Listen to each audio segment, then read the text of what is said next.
여러분 반갑습니다.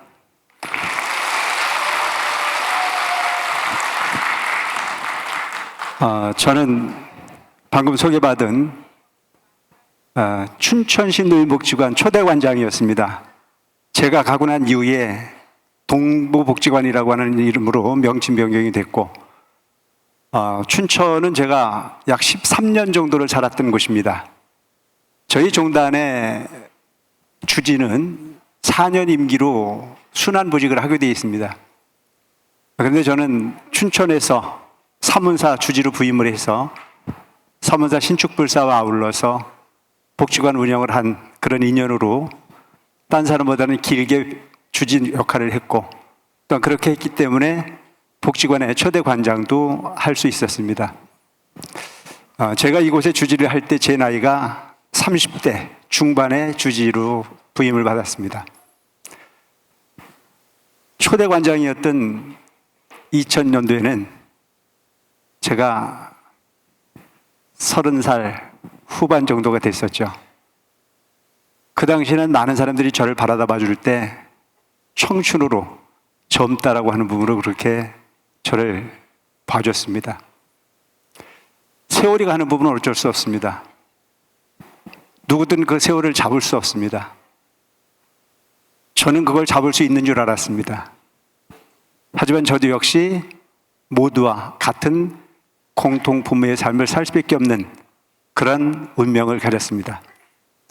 그렇게 사는 우리들을 일컬어서 사바인토의 중생이다 이렇게 부릅니다. 여러분, 한 가지 양해하셔야 될 것이, 종교 얘기는 하지 말아야 되는데 제가 출가한 지가 40년이 다 됐습니다. 40년 동안 종교 얘기만 했는데 이곳에 올라와 가지고 종교 얘기 빼라고 그러면 저는 할 말이 별로 없습니다. 단지 여러분들이 양해를 하셔야 될 것은, 제가 종교 얘기를 하는 것은 종교를 믿으라는 얘기가 아니고 그곳에서 오랫동안 묻혀 살았던 인연으로 그렇게 말할 수밖에 없다는 사실을 이해해 주셨으면 좋겠다는 생각이 듭니다.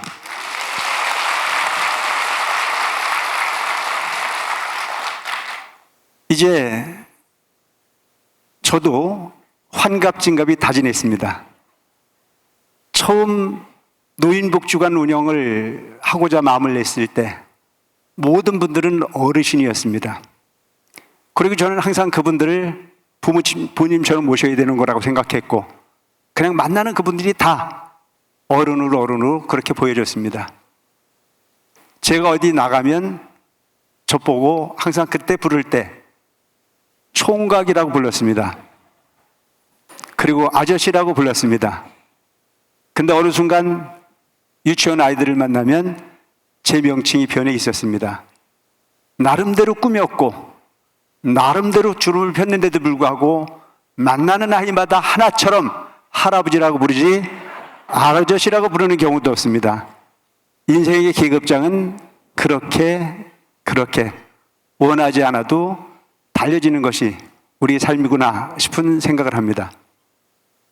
그 젊은 시절에 초대 관장을 했을 때 지금 이 기분이었다면 우리 어르신들에게 더 잘했을 건데, 나는 아직도 몰랐다는 생각을 했고 나와는 전혀 관련이 없는 그런 별로라고 생각을 했습니다.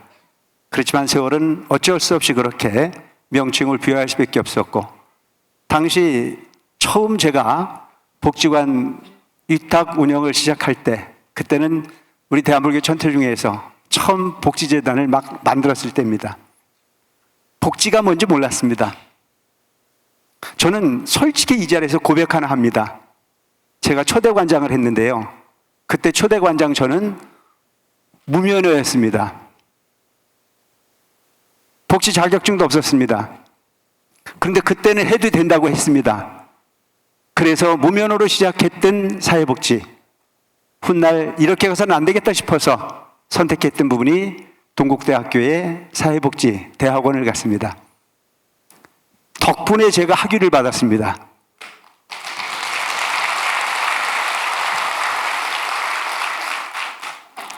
모든 삶은 일방통행은 없습니다.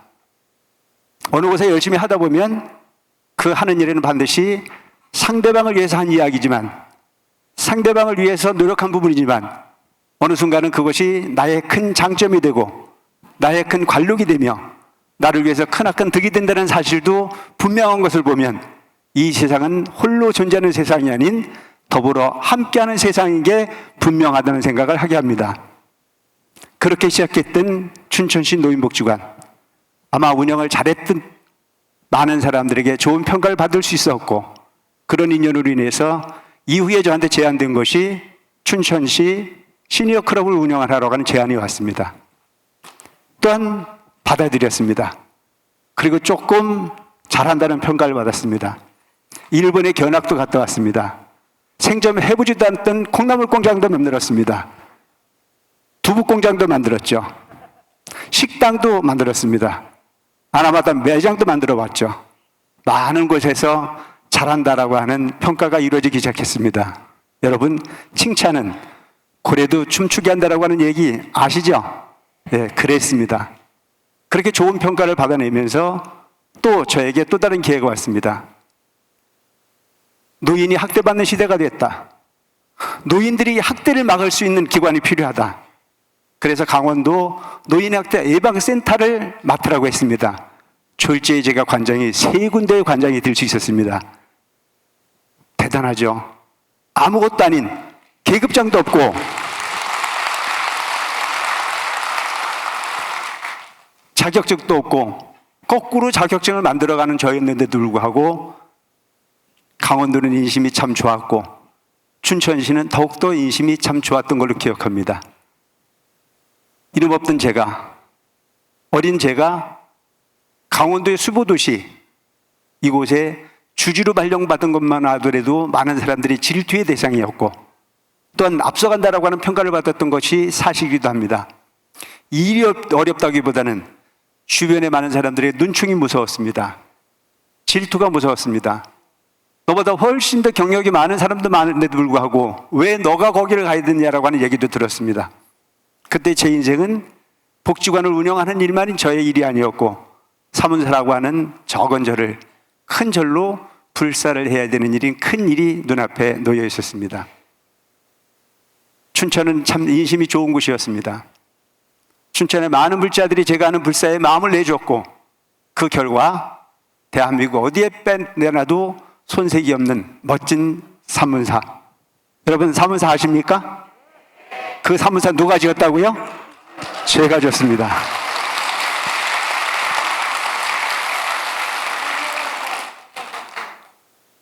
마음이 있으면 분명히 이루어집니다. 저는 이곳에서 분명히 이야기를 합니다.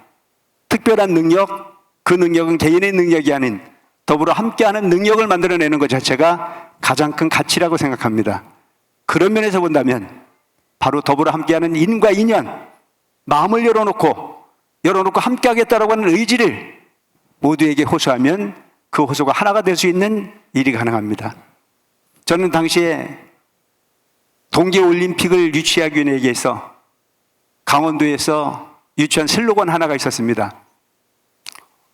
혼자 꾸는 꿈은 꿈에서 끝나지만 함께 꾸는 꿈은 현실이 될 수 있다라고 하는 슬로건이 있었습니다. 그것이 강원도가 동계올림픽을 유치하고자 라고 하는 그런 희망의 메시지였습니다. 저는 지금도 어딜 가든 항상 불사라고 하는 부분을 앞뒀을 때마다 이야기합니다.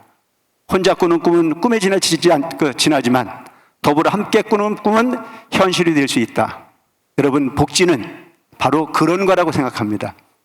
내 혼자 하는 삶이 아닌 평균치 이하의 삶을 살 수밖에 없는 현실에 있는 그들에게 함께 살겠다라고 손을 내미는 과정에서 끝난 것이 아니고 이미 그는 평균치 이상의 삶을 누릴 수 있는 평균치 인생을 살아갈 수 있는 환경을 만들어 이뤄갈 수 있다라고 하는 것이 바로 복지의 현실이 아닐까 싶은 생각을 합니다. 제가 춘천 사문사 불사를 처음 시작할 때 돈 3천만 원 갖고 시작했습니다. 주변 땅이 필요해서 땅 사고 나니까 돈 없었습니다. 설계비도 나오지 못할 정도의 정말 열악한 환경이었습니다. 종단에도 되고 제가 지금 현재의 사문사의 모습을 프로포즈를 했습니다. 저를 이렇게 짓겠다라고 말씀을 드렸습니다. 모든 사람들이 반대를 했습니다. 너무 크다. 너무 커도 너무 커서 짓는 것이 문제가 아니고 운영이 문제일 거다라고 하는 걸로 비난하기 시작했습니다. 근데 그 당시에 많은 사람들이 시기와 질투가 있었고 안 된다라고 말했을 때 딱 한 분이 제 말을 들어줬습니다. 그분은 당시에 우리 종단의 총무원장 전자운자 운덕 스님이었습니다. 너는 할 수 있어. 할 수 있다라고 말씀해 주시는 그 부분의 용기를 얻었습니다. 돈 한 푼 없는 상태에서 당시에 70억이라고 하는 어마어마한 불사를 이루어야 되는 현장에 제가 마음을 낼 수 있었습니다. 그때 스님께서는 저한테 그런 얘기를 했습니다. 너가 할 수 있는 부분이 어느 정도 될 수 있겠냐? 나머지는 내가 도와줄게.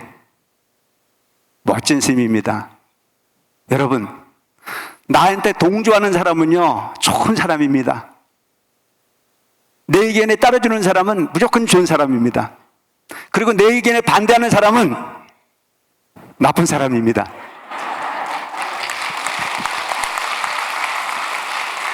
모두가 근심했지만 그 스님은 저를 믿어줬습니다. 너는 할 수 있다.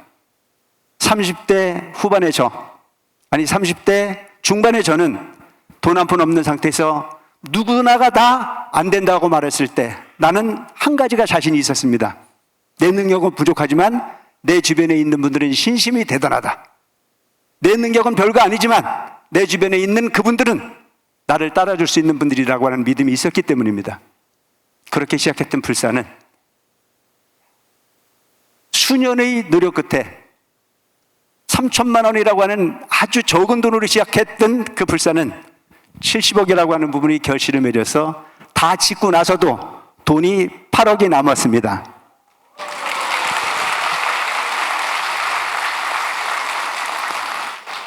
저를 짓고 저를 운영하는 걸로 유명한 게 제가 아니었습니다. 주변에 많은 사람들은 저를 칭찬했습니다. 그 칭찬의 내용은 어려운 가운데서도 사회복지에 마음을 냈다라고 하는 걸로 칭송을 하기 시작했습니다. 복지관의 운영, 그것은 우리 춘천시 어르신들에게 처음 있는 일이었습니다. 처음 운영하는 복지관이었기 때문에 요구도 참 많았습니다. 근데 그 복지관에 오셔서 운영하시는 분들은, 그 복지관에서 복지관에 참여할 수 있는 수준이 되는 분들은 다 엘리트였습니다. 저 시골에 가셔서 교장 선생님 하시다 은퇴하신 분, 선생님 하시다 은퇴하신 분, 공무원 하시다 은퇴하신 분, 대기업 내지는 삶이 풍족한 삶을 누렸던 그분들이 삶의 환경이 복지관이었습니다. 그분들은 아는 것도 많았습니다. 저보다도 훨씬 똑똑하셨습니다. 복지관 직원들을 선생님이라고 부르지도 않았습니다. 막내 동생 부르듯, 막내 아들 부리듯, 당연히 국가가 운영하는, 지자체가 운영하는 복지관이었기 때문에 너들은 반드시 내게 서비스를 해야 되는 부분이고 나는 이 시설의 주체라고 하는 부분이 권리를 피기도 시작을 했습니다. 저는 생각했습니다. 복지라고 하는 부분은 모두에게 평등한 기회가 되어야 된다. 능력이 있는 누구에게만 전유물로 전해지는 환경이 만들어져서는 결코 복지관의 기능이 없다. 그래서 고민에 빠졌습니다. 어떻게 하면, 사찰을 짓는 것도 중요하지만, 사찰을 운영하는 것도 중요하지만, 복지관에 춘천시 전역에 있는 어르신들이 편안하게 오셔서 노후를 즐길 수 있을까? 지루하지 않는 삶을 살 수 있을까? 건강한 삶을 만들어낼 수 있을까? 당당하게 자기 자신의 의견을 드러낼 수 있는 부분이 환경을 만들 수 있는 방법은 뭘까? 그 당시에 가장 치열했던 부분이 기득권은 탁구장이었습니다. 당구장이었습니다. 탁구를 칠 수 있는 능력을 가지신 어른들 많지 않았습니다. 당구를 이해할 수 있는 어르신들 많지 않았습니다. 근데 그 수준이 되시는 그분들은 내 걸 보호할 줄 아는 능력이 있는 분들이었습니다. 그 능력이 없는 분들은 복지관에 가도 기웃기웃할 수밖에 없었습니다. 그 다음 주에만 하더라도 무료로 식사를 제공하지 않았고 쿠폰을 발행하거나 일부의 돈을 내지 않으면 식사가 가능하지 않았습니다. 그래서 제가 생각했던 부분이 이렇게 가선 되지 않겠다 싶은 생각이 들어서 그 당시에 사무인사에 버스가 하나 있었습니다. 새 차가 아니고 고물차였습니다. 복지관에 2년 운영하라고 나니까 완전히 더 이상 운영이 불가능한 그런 똥차였습니다.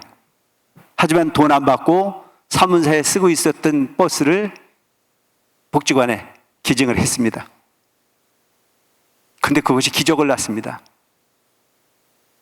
그렇게 헌버스를 기증을 했는데도 불구하고 그 헌버스가 자산으로 잡혔고 그 자산이 더 이상 쓸 수 없는 상태가 되니까 그 당시에 강원도에 김진선 지사님에게 부탁을 했습니다. 버스가 필요하다.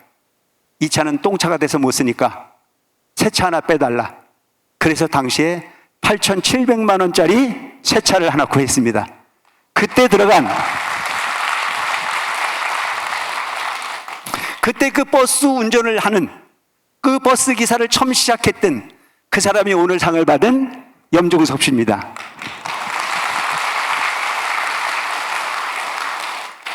제가 버스를 사달라고 원했던 부분은 딱 한 가지였습니다. 복지는 가진 자의 전유물이 돼서는 안 된다. 모두에게 평등한 기회를 부여할 수 있는 복지관이 되어야 되겠다. 수준이 안 되면 수준을 만들어서라도 그들이 함께 할 수 있는 환경을 만들어줘야 되겠다는 생각을 했습니다. 그래서 버스가 필요하다고 얘기했습니다. 버스가 확보가 됐어요. 그래서 그 이후부터 춘천시 전역에 있는 저 시골의 경로당을 요일별로 할당을 했습니다. 그러고 났더니 그분들에게 복지관을 모셔다가 복지관에서 생활할 수 있는 기회를 드렸을 때 그분들이 또한 어려움이 하나 또 생기기 시작했습니다. 그것은 뭐냐? 점심값이 없다. 복지관에 모든 부분이 다 있지만 금강산도 식후경 먹어야 할 거 아니냐. 근데 나는 밥 먹을 수 있는 부분이 능력이 없다. 그래서 다시 프로포즈를 한 것이 뭐냐면 저 시골 지역에 어려운 환경에 놓여 있는 경로당 어르신들이 눈치 안 보고 밥 먹을 수 있는 쿠폰을 만들어낼 수 있도록 예산을 달라. 그래서 제가 그렇게 해서 예산을 땄습니다. 그래서 그분들에게는 항상 오실 때에 점심 걱정하지 않고 편안하게 점심 그냥 드실 수 있는 환경을 만들어 드렸습니다. 저는 지금도 주장합니다. 복지관 나 같은 사람이 해야 합니다.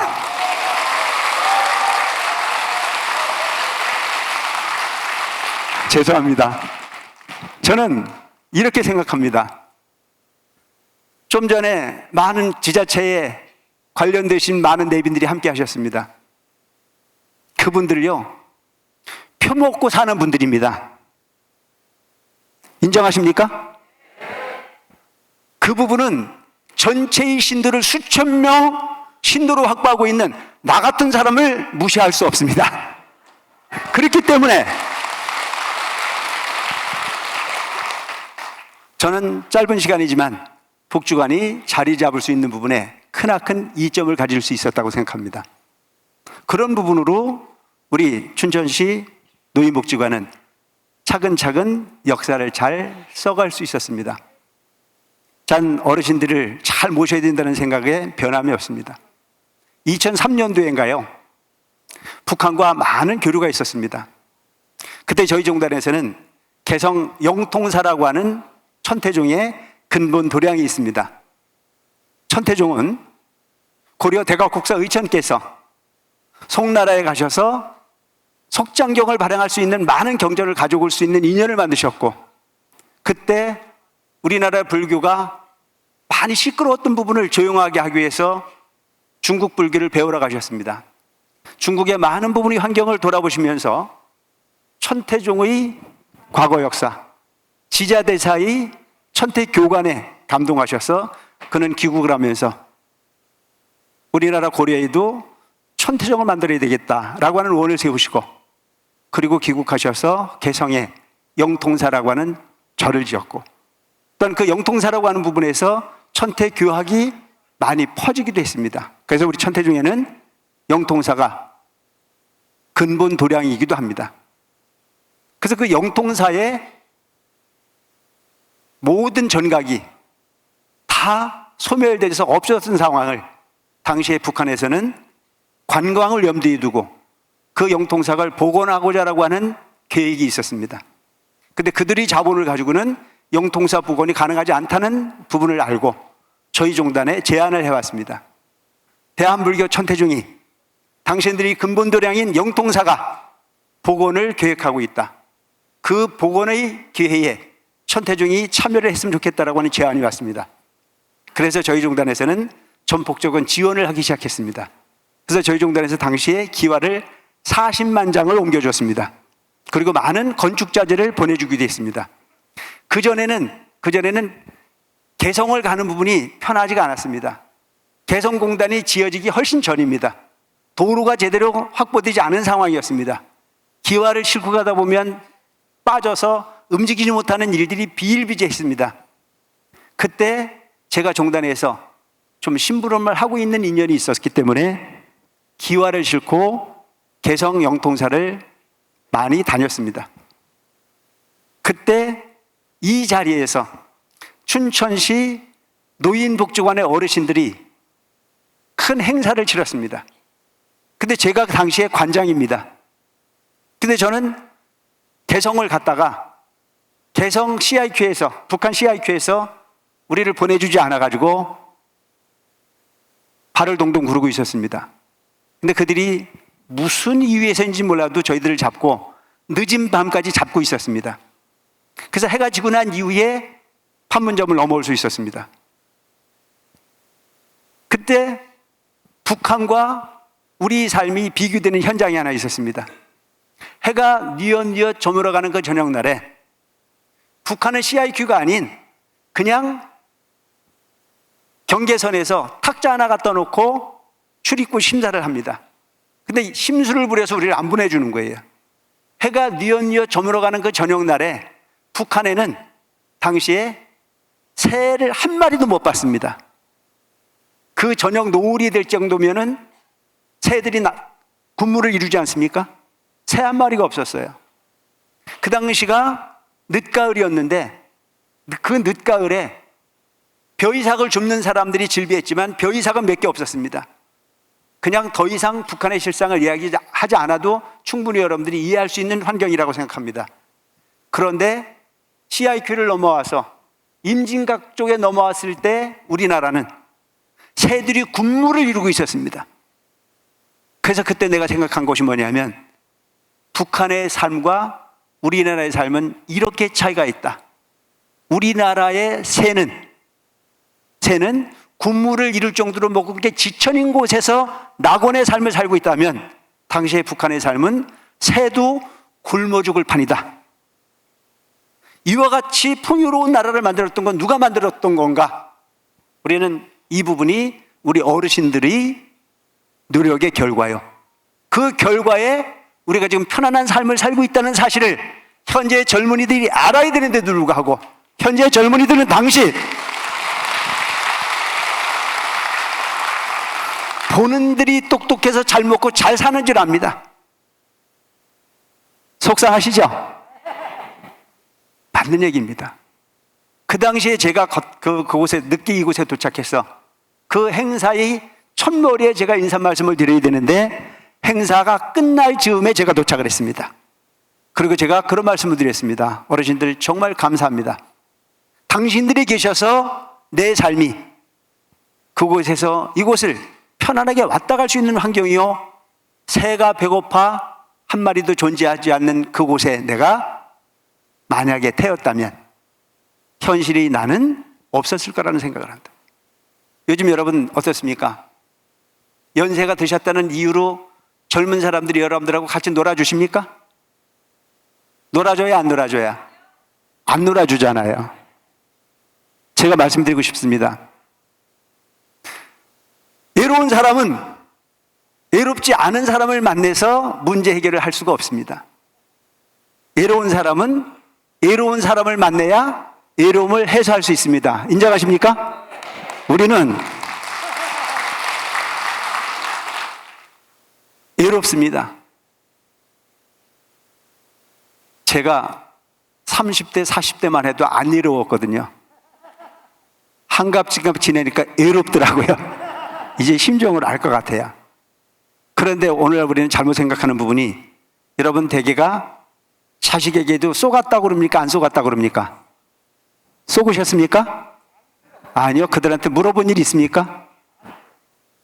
여러분들이 알아서 그 물에 걸리신 겁니다. 그 아이들은 내가 키울 때부터 당신이 연세가 높아지시거나 당신이 외로웠을 때 당신과 함께 하겠다라고 계약서 쓴 일 없습니다. 그냥 우리가 그럴 거라고 믿었기 때문입니다. 우리는 그렇게 살았기 때문입니다. 지금 70대, 80대 되시는 분들은요, 부모님 모시는 것을 당연하게 여기고 사셨습니다. 인정하십니까? 나는 못 먹어도 부모님은 모셔야 된다는 생각을 하고 살았고, 나는 힘들어도 부모님만큼은 편안하게 모셔야 된다는 걸 당연지사로 여겼습니다. 시집살이요? 시어머니가 원하면 뭐든지 해야 된다는 게 며느리의 다짐이었습니다. 요즘 그런 며느리 있습니까? 그런 며느리가 있다면 천연기념물입니다.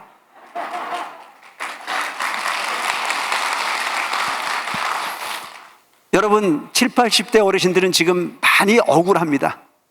나는 부모에게 최선을 다했고, 나는 사회에 최선을 다했으며, 난 국가에 최선을 다했다. 그런데도 불구하고 나는 그런 환경 속에서 희생해가면서 너희들을 길렀건만 그들은 나를 알아주지 않습니다. 그래서 원망합니다. 우리가 흔히 하는 말이 뭔 말을 많이 합니까? 내 눈에 흙 들어가기 전에 잊어요, 못 잊어요? 예? 내 눈에 흙 들어가기 전에 못 잊는다고 말하는 분 많습니다. 내 눈에 흙 들어가기 전에 못 잊어봐야 누구만 손해입니까? 나만 손해입니까?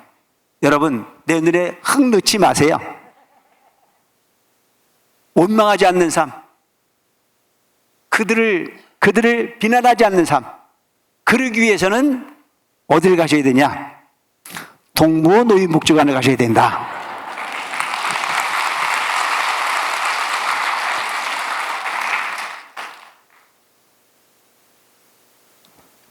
우리는 지혜로울 필요가 있습니다.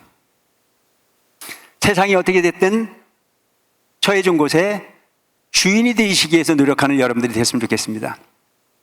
그래서 여러분, 오늘 여러분들이 노고에 대한 부분은 더 이상 말하지 않아도 여러분들은 이 국가를 위해서, 이 사회를 위해서 없어서는 안 될 귀중한 시기에 희생을 하셨던 여러분들입니다. 그런 능력이 있으신 분들이었습니다. 그런데 내가 지금 나이가 좀 들었다고 해서 애롭지 않은 그들에게 보상을 요구하지 말고 우리끼리 또 한 번 힘을 낼 줄 아는 지혜로운 복지관의 어르신들이 됐으면 좋겠습니다.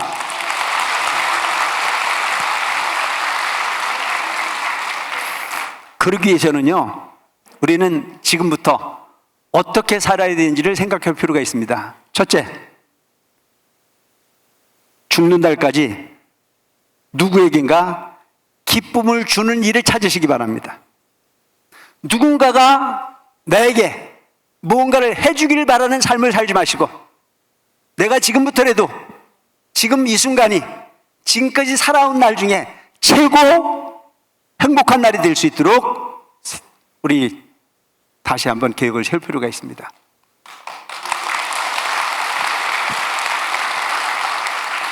나는 누구에겐가 기쁨을 주는 일을 찾아보자. 여러분, 이렇게 얘기하면요, 난 돈이 없습니다. 나는 몸이 아픕니다. 나는 가난합니다. 그래서 나는 누구에겐가 기쁨을 주는 일을 찾을 수가 없습니다 라고 말하는 사람들이 있습니다. 아니요, 얼마든지 기쁨을 주실 일이 있습니다. 그 기쁨을 줄 수 있는 날의 첫째가 뭐냐면 무죄칠시라, 가진 거 없이 누구에겐가 기쁨을 줄 수 있는 방법이 있습니다. 그 첫째는 내 얼굴에 미소를 잃지 않는 여러분들이 되시기 바랍니다. 아시겠죠? 여러분, 웃는데 돈 드나요? 아닙니다. 복지관에 가실 때 내가 아는 사람이든 내가 모르는 사람이든 직원 선생님을 만나든 관장을 만나든 활짝 웃어서 선물을 하시기 바랍니다. 그러면 그만이 기쁜 것이 아니고 나 또한 기쁠 수 있습니다. 할 수 있습니까? 두 번째는 언사십니다. 이왕 하는 말이면 아름다운 말, 이왕 하는 말이면 부드러운 말, 이왕 하는 말이면 칭찬하는 말, 이왕 하는 말이면 격려하는 말, 이왕 하는 말이면 양보하는 말씀을 구사하는 어르신들 되시기 바랍니다. 돈 안 들이고 점수 딸 수 있습니다.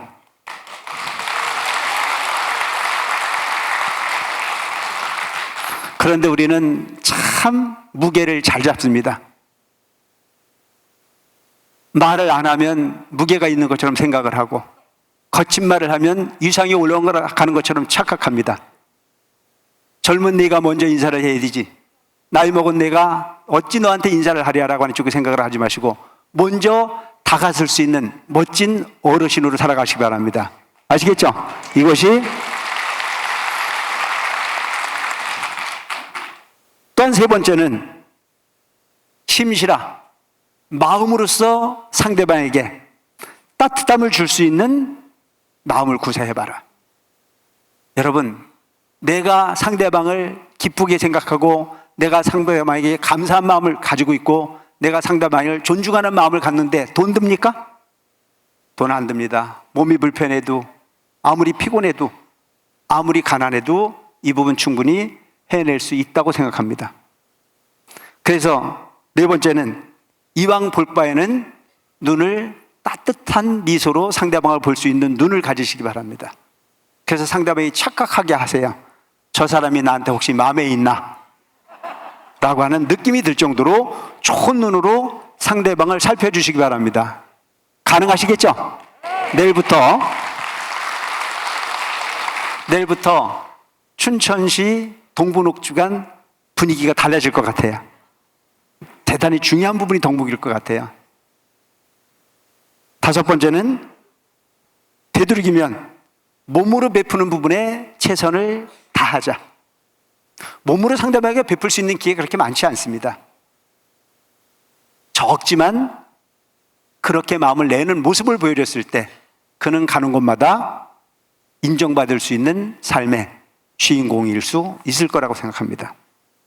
여섯 번째는 앉아있는 자리지만 그 누구에겐가 선뜻 자리를 내줄 수 있는 여유로운 어르신들 되시기 바랍니다. 네가 알아서 네 자리 찾아가면 되지 라고 말하지 말고, 나보다 늦게 오신 그분이 있거든 혹여 다리가 아플까 봐 자리를 양보할 수 있는 마음을 가지신다면 그것으로서 이는 금은 가는 곳마다 인정받는, 가는 곳마다 인기 있는 삶의 주인공이 되고도 남음이 있을 겁니다. 내일부터는 동부복지관에 자리가 한 자리씩 비어 있을 겁니다. 그 다음에는 굳이 상대방의 마음을 물어보지 말고 상대방이 원하는 바를 헤아릴 수 있도록 눈치 있는 삶을 살아주시기 바랍니다. 그런 삶을 사신다면 여러분들이 가는 곳마다 필요 없는 부분이 삶이 아닌 그분이 가는 곳마다 기쁨을 주는 삶의 주인공이 될 수 있을 거라 생각합니다. 여러분, 향은 자신을 태워 주변을 향기롭게 합니다.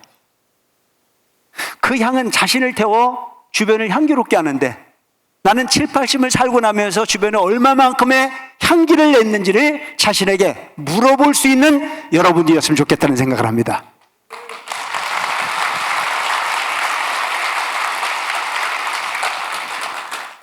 오늘 이 자리에는 일자리에 동참하시는 어르신들도 많이 계시는 걸 알고 있습니다. 존경합니다. 누군가를 위해서 그 대가에 부응하기보다는 내가 이 사회에 필요한 부분이 삶으로 내가 줍는 휴지 하나가, 내가 뽑는 풀 한 포기가 누구에겐가 기껏 기쁨을 줄 수 있는 일이라고 하는 긍지를 가져주시기 바랍니다. 그 삶으로서 여러분들의 생활은 바뀌어질 수 있을 거라고 생각합니다. 어차피 해야 될 일이라면 나는 이 사회에 향기를 뿜는 주인공이 되겠다라고 하는 마음으로 살아가신다면 나이는 숫자에 불과합니다. 인생의 계급장을 나이로 따지지 마시고 경륜으로 따져갈 수 있는, 모든 사람들이 내게 인생을 상담해 올 수 있는 멋있는 상담자로 살아가시기 바랍니다. 묻지 않는 말에 상담을 할 것이 아닌 묻는 말에 진심을 다할 수 있는 존경받는 어르신, 존경받는 삶을 스스로 펴가시기 바랍니다. 여러분, 불교에서 이야기하는 부분이 이런 게 있습니다. 인생에는 6가지 괴로움이 있다. 그래서 4가지 큰 괴로움, 8가지 큰 괴로움으로 나누는데 그 괴로움의 본질은 나는 것 괴로움이요, 늙는 것 괴로움이요, 병드는 것 괴로움이요, 죽는 것 괴로움이다, 이런 얘기를 한 바가 있습니다. 여러분, 나는 게 괴로운 거라고 이야기를 하고 있습니다. 그런데 여러분, 이 세상에 나오고 싶어서 나오신 분이 있습니까? 예? 저는 옛날에 우리 부모에게요, 날 낳았다고 원망을 많이 했습니다. 왜? 잘나지 못했기 때문에. 키도 적죠, 얼굴도 별로죠, 머리도 별로죠. 그래서 해먹을 게 없어서 한 게 스님입니다.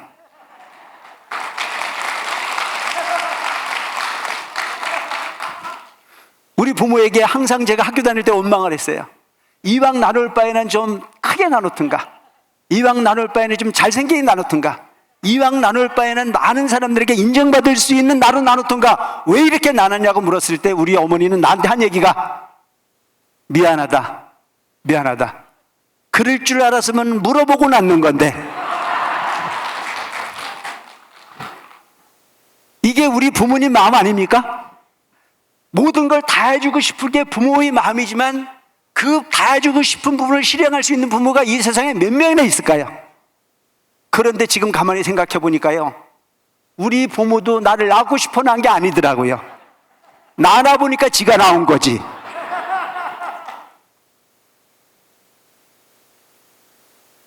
그래서 여러분, 낳았다라고 하는 부분이 괴롭다는 이유가 뭔지 아십니까? 왜 괴로울까라고 물어봤어요. 왜 낳는 것이 괴로움일까? 낳았다라고 하는 부분이 괴롭다는 얘기는요, 죽고 싶지 않아서 괴로운 거예요. 나왔기 때문에 우리는 죽어야 됩니까? 안 죽어야 됩니까? 안 죽을 뿐 있어요, 없어요? 안 죽을 뿐 없습니다. 죽어야 돼요. 지금까지 안 죽은 사람이 한 사람도 없습니다. 혹시 있으시면 저한테 좀 알려주세요. 다 죽어요. 그런데 문제는 죽을 줄 알고 죽으면 괜찮아요. 안 죽을 줄 알고 죽는 게 문제죠. 근데 여러분, 지금부터 반드시 언젠가는 죽는다는 생각을 긍정적으로 받아들이시기 바랍니다. 아시겠죠? 다 죽는다. 그런데 준비된 죽음의 삶을 살아라. 그래서 여러분, 만약에 죽고 난 다음에 지옥이 있고 극락이 있다면 어디 가고 싶으세요? 어디 가고 싶으세요? 안 물어봐도 알죠. 나도 극락 가고 싶어요. 그럼 그 극락은 누가 갈까요? 지금 이 갈고 있다 죽으면 극락 갈까요? 지금 내 눈에 흙 들어가기 전에 못 잊는다고 원망하고 죽으면 극락 갈까요? 안 가요. 현실을 즐겁게 사는 사람만이 다음 생도 즐겁게 살 수 있습니다. 인정하십니까? 그래서 여러분, 되도록이면 긍정적 삶을 영위할 수 있는 여러분들이 되시기 바랍니다. 왜 낳냐고 묻지를 말고 어차피 낳았으니까 행복하게 살다 가자.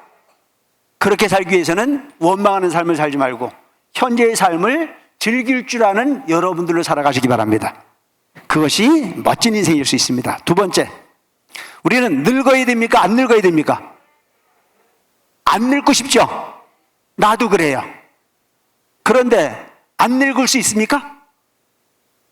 안 늙을 수 있는 좋은 방법이 하나 있긴 있습니다. 가르쳐 드릴까요? 가르쳐 드려요? 늙기 전에 죽으면 됩니다.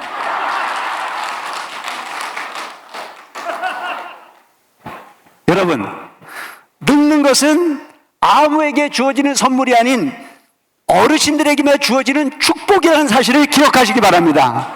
늙으면 행복한 겁니다. 요즘 어떤 사람들이 그렇게 얘기합니다. 어르신들이 많은 세상이기 때문에 너무너무 힘들어진다고 말하지만 어르신들이 많은 세상은 살만한 세상입니다. 그런 세상을 만들어 가야 됩니다. 여러분들이 어르신이라고 하는 이유 하나만으로 그냥 포기하는 인생을 살지 마시고 이 사회에 향기를 낼 수 있는, 이 사회에 존경받는, 그래서 모든 사람들에게 인정받을 수 있는 어르신의 사회를 만들어갈 수 있도록 모범을 보이는 동부 노인복지관이 될 수 있기를 바랍니다.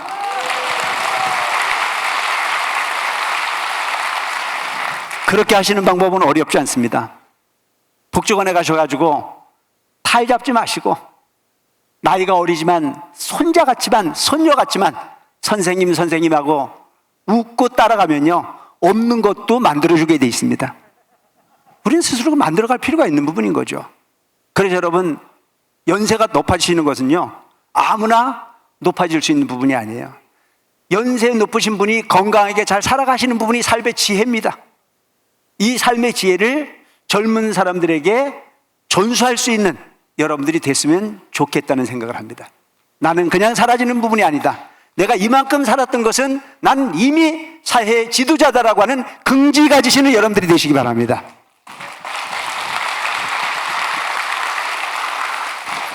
그 다음에 우리는 연세가 드셔지면 따라오는 게 있습니다. 아파요, 안 아파요? 아파요. 저도요, 옛날에는 안 그랬는데요, 요즘 조금만 높은 데가 있으면요, 겁이 슬슬 나요. 그래서 2계단을 1계단 못 내려가고 그냥 움찔움찔하는 마음이 생기기 시작하더라고요. 옛날에 주변에 있는 어르신들을 보면 왜 저러나 싶었는데 요즘 내가 그 심정이 되고 나니까 인생은 살아봐야 아는 겁니다. 여러분들이 젊었을 때 어르신들을 바라보면 그렇게 봤던 부분을 우리 어르신들이 자녀분들에게 한 얘기가 있습니다. 뭐라고 그랬습니까? 너도 내 나이 돼봐라 새끼야. 그 입장이 돼보지 않으면 그 심정을 헤아릴 수가 없습니다.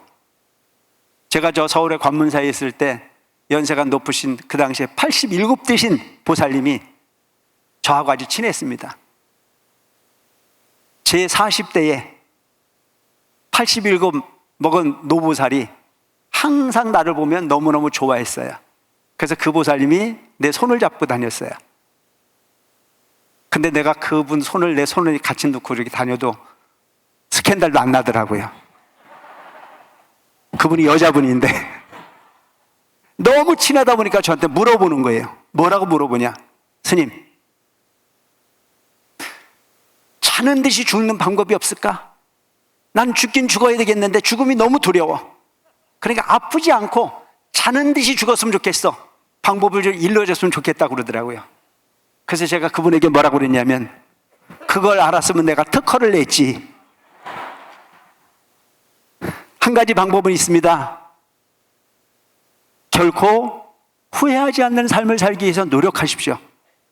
죽는 그 순간까지 나는 아픈 환자라고 생각하지 마시고 나는 이 병을 고칠 수 있다는 희망을 놓지 않으면 반드시 그 희망이 진통제가 될 거고 그 희망이 그 고통을 잊게 할 수 있을 거라고 하는 말씀을 드린 적이 있습니다. 여러분, 절망으로 받아들이지 마시고 희망을 잃지 않는 노년의 삶이 될 수 있도록 용기 내시기 바랍니다. 그 부분이 여러분들의 삶을 행복하게 할 거라고 생각합니다. 설사 어떤 일이 있다라고 하더라도 포기하지 마시고 현실의 삶의 주인공으로 살 수 있도록 최선을 다하시는 삶을 살아가시기 바랍니다. 그리고 되도록이면 여러분, 모든 곳에 주인이 되시기 바랍니다. 모든 곳에 주인으로 살아가시는 것 자체가 가장 중요한 일이라고 생각합니다. 방관자가 되지 마시고 반드시 주인이 되시기 바랍니다.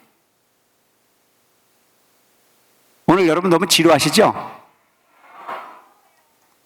이렇게 좋은 자리가 있을 것 같으면 며칠 동안 연구를 했을 건데 저도 너무 바쁜 일이 많다 보니까 그렇게 하지 못해 죄송합니다.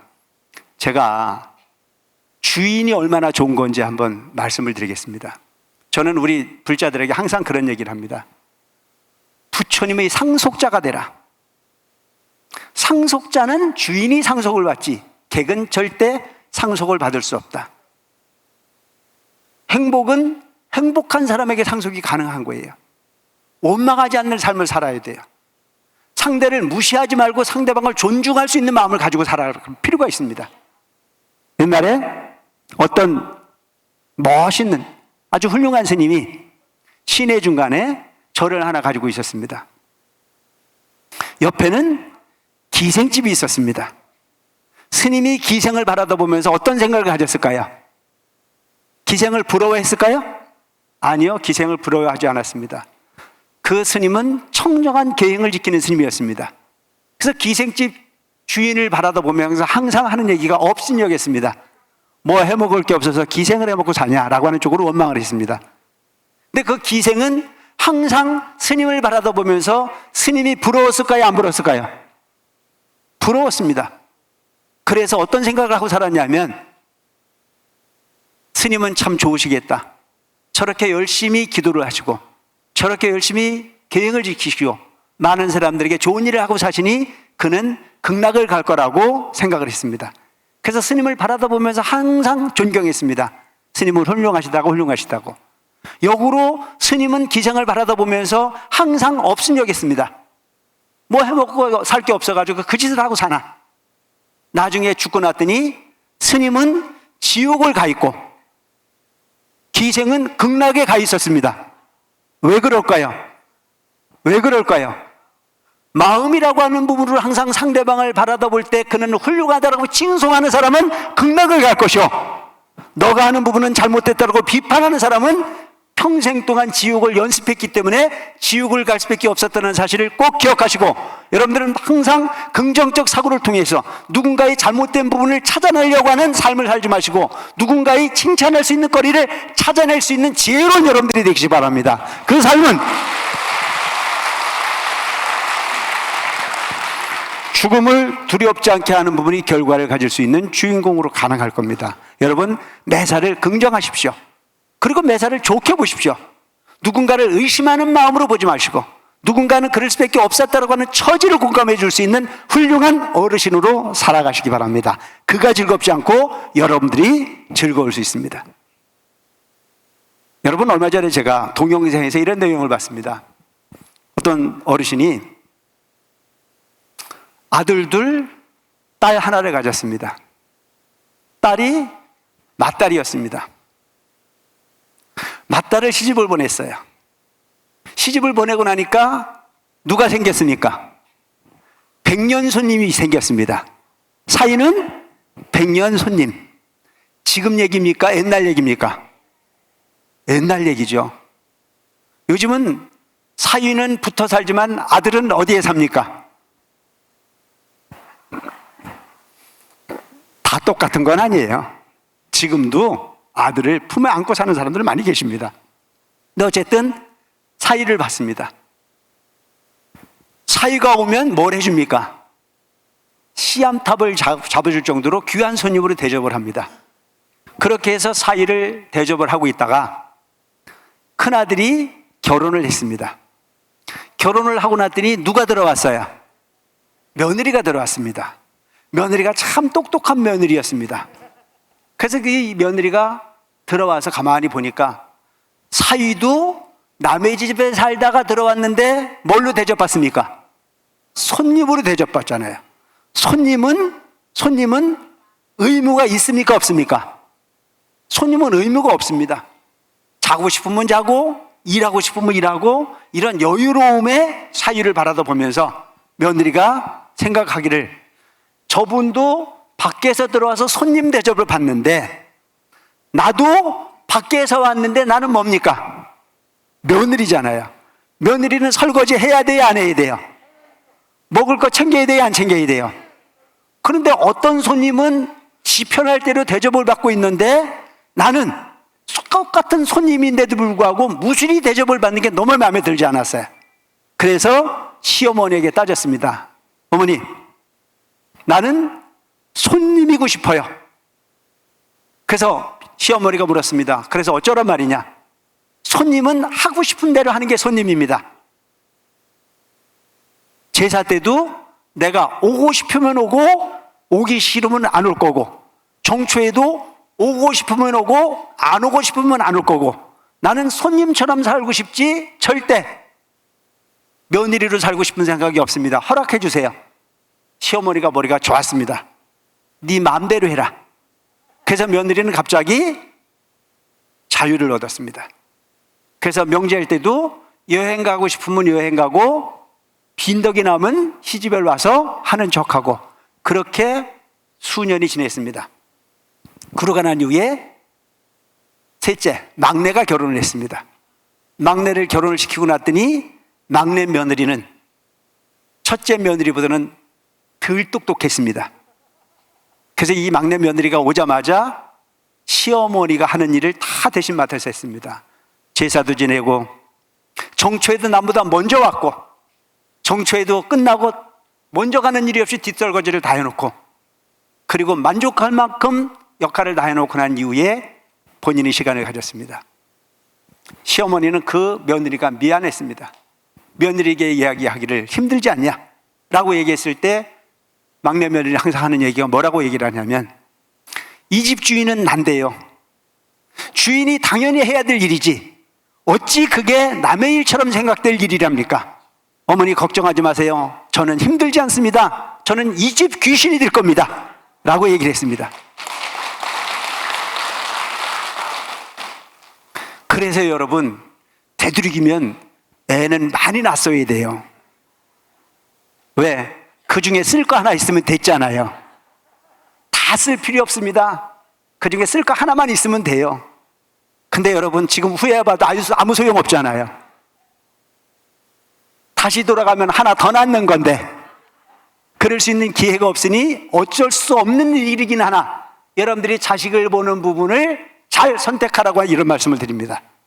그래서 첫째 며느리는 손님이 들어왔고, 둘째 며느리는 주인이 들어왔습니다. 한참 시간이 지나고 난 이후에 그 집의 재산을 다 정리를 해보니까 얼마였냐? 12억이었습니다. 그래서 그 12억의 재산을 둘째 며느리, 둘째 아들에게 다 상속을 했습니다. 소문이 났을까요, 안 났을까요? 소문이 났어요. 첫째 며느리가 시퍼렇게 해가지고 따지러 왔습니다. 세상에 이런 일은 없다. 자식이 똑같은 자식인데 어찌 큰 자식에게는 돈을 안 주고 막내 자식에게 모든 재산을 상속할 수 있냐? 이건 있을 수 없다고 되모하러 왔습니다. 그때 시어머니가 멋진 한마디를 합니다. 나는 손님에게는 상속을 하지 않는다.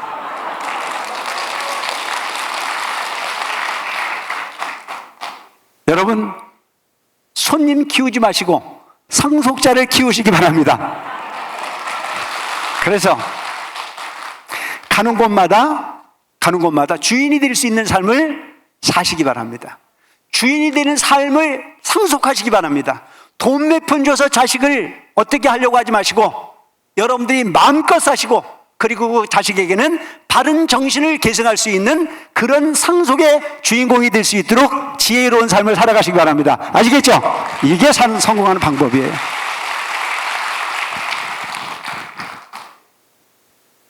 무조건 사랑? 아니요. 그들이 조건을 붙여서 부모를 모신다면 나도 기꺼이 조건을 붙여서 자식을 보려고 하는 마음을 갖는 것 자체는 결코 나쁘지 않은 마음일 거라고 생각합니다.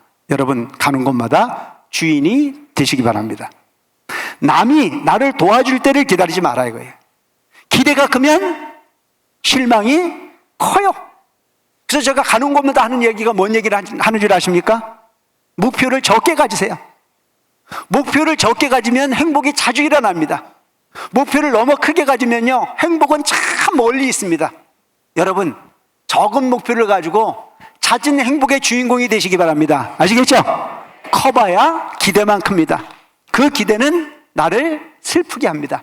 적은 부분으로 만족을 갖기 위해서 최선을 다하는 삶을 살아주시기 바랍니다. 그리고 여러분, 아무리 힘들어도 지금은 힘들다고 누워있으면 절대 희망이 없습니다.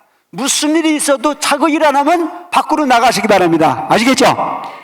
가셔야 돼요. 어디로 가셔야 됩니까? 동부복지관으로 가야 됩니다. 가셔서 만나세요. 가셔서 웃으세요.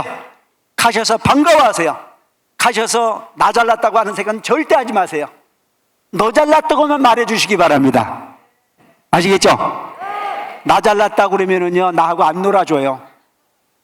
너가 잘났다. 우린 지금부터 내가 말을 하는 주체가 되지 마시고 상대방의 이야기에 귀 기울여서 찬사를 보낼 수 있는 부분을 연습하시기 바랍니다. 아시겠죠? 상대방 하는 말이 무슨 말인지 못 알아들어도 괜찮아요. 그냥 고개만 끄덕거리면 됩니다. 그리고 박수를 치시면 됩니다. 그러면 그 사람이 나한테 짜장면 사줍니다. 대단히 중요한 부분은, 여러분, 내가 주인공이 되려고 하지 마세요. 다 살아보셨지 않습니까? 이젠 지금부터는 조연을 하시기 바랍니다. 조연으로서도 얼마나 행복할 수 있습니다. 그래서 여러분, 되도록이면 남이 나를 도와줄 거라고 하는 생각은 하지 말고 내가 상대방에게 도움이 될 수 있는 삶을 살되, 그 도움이 될 수 있는 삶은 돈이 아닙니다. 물질이 아닙니다. 눈빛 하나면 가능한 부분이요, 고개 끄덕거리는 긍정적 사고를 가지고 계신다면 충분히 여러분들도 조연으로서 박수 받을 수 있는 부분의 주인공이 될 수 있다는 점을 꼭 기억하실 필요가 있다는 생각을 합니다. 그리고 여러분, 제가 좀 전에 얘기했지 않습니까? 즐거운 사람에게 가서 끼려고 하지 마세요. 안 끼워줍니다. 외로운 사람을 친구로 잡으세요. 그와 손잡으시기 바랍니다. 그런 부분이 삶을 살아가시다 보면 여러분들은 하루하루가 지루하지 않을 겁니다. 그래서 사람인 자는 서로 기대고 살으라고 하는 부분이 바로 사람인 자이듯이 지혜로운 삶을 살기 위해서는 항상 사람인 자를 머리에 기억하고 사실 수 있는 여러분들이 있으면 좋겠습니다. 그리고 마지막으로 남의 인생에 간섭하지 마시기 바랍니다. 여러분들은 경험이 너무 많으셔서 자녀분들에게 틈만 나면 뭘 했느냐고 물어보는데요, 그들이 물어볼 때까지는 절대 입 벌리지 마시기 바랍니다. 그들이 물어볼 때까지 기다리는 게 그게 어르신들이 가져야 될 품입니다. 그래서 되도록이면 그들에게 아무리 좋은 얘기를 해줘도요, 묻지 않는 말을 이야기하다 보면 잔소리로 받아들일 수밖에 없습니다. 저는 요즘에 그래서요, 스스로 왕따이기를 자처합니다. 제가 우리 종단에서 왕따로 유명한 사람입니다. 옛날에는 수많은 후배들에게 수많은 잔소리를 했지만 이제 나이가 들고 보니 묻는 말 얘는 답하지 말자 싶은 생각이 들더라고요. 그래서 묻는 말 아니면 답하지 않고 그들이 부리지 않는 자리엔 끼지 않다 보니까 요즘 주가가 조금 높아지기 시작하더라고요. 여러분, 오늘 두서없이 이 얘기 저 얘기 많이 했지만 오직 여러분들에게 드리고 싶은 말씀은 외로움을 누군가에게 기대서 해결할 생각하지 마시고 복지관이 존재하는 이유는 그 외로움을 극복할 수 있는 좋은 터머니를 될 수 있는 이만큼 복지관 잘 활용하셔서 외롭지 않는 삶, 아프지 않는 삶, 희망을 잃은 삶이 아닌 희망을 가진 삶, 매사에 감사할 수 있는 삶, 긍정적인 세상의 주인공으로 사셔서 현실의 삶에 정토를 누리시고 만약 사고가 있다면 그 사고에도 꼭 극락가시길 바라면서 오늘 강의 마치겠습니다. 감사합니다.